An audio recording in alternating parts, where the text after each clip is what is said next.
No subject is too frivolous to merit a rigorous scientific investigation down at the lab.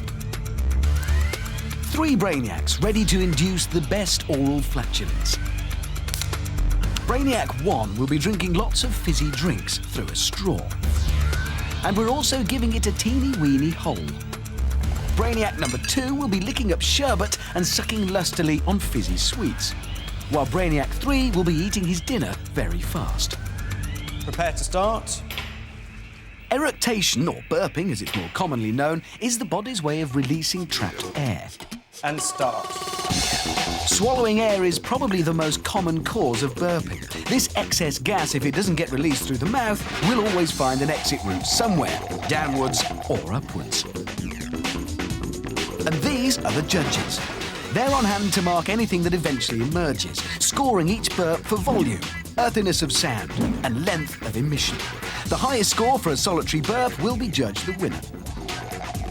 The fizz in fizzy drinks is carbon dioxide. Slurp down quantities of this stuff and you become a belching time bomb, just waiting to happen. The added oxygen from the hole in the straw should trap even more air. That pressurized gas has to re-emerge sometime.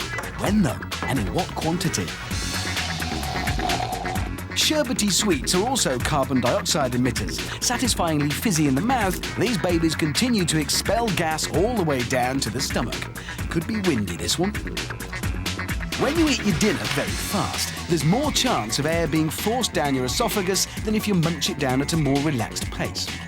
This wind then gets pushed into the stomach and is sat on by the dinner you've just shoveled on top. When the food shifts to one side, the wind passes up again. Should be good when it finally does emerge. And rest. So, the preliminary stage completed. Some gentle manipulation of the nether regions should maneuver the wind in the right direction. Stand up, please. A rub on the back also helps. There. As generations of small babies have discovered. There. A session of jumping up and down maneuvers the wind into the correct area. And sit. OK, gases are well and truly on the move. It's now just a matter of time.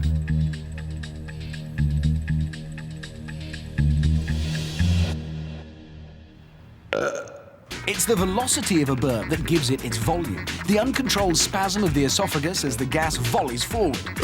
Not very welcome when you're having tea with your granny. In this arena, it scores high. Earthiness, however, is all to do with where the belch starts. An emission which begins to erupt between the stomach and the esophagus has a fuller sound than a throat burp, and usually a richer pungency. Smells. In terms of length, the greater quantity of gas that pops up in one go, the longer the emission. This is controllable if you can master the trick of holding down several separate belches and then stringing them together in one long, satisfying grunt.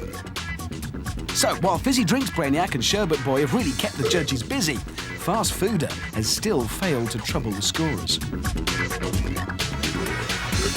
The other two are working hard to outdo each other, straining every muscle to top their previous efforts.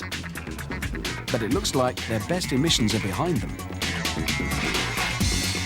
And still, Dinner Boy, despite his best efforts, doesn't seem to have the necessary oomph. Or does he?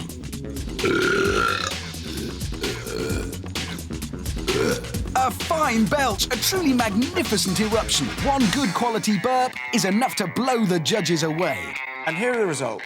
The best burps are caused by eating your dinner very fast. It earns Dinner Boy the respect of his peers and the highest score of the day. Well done, that man.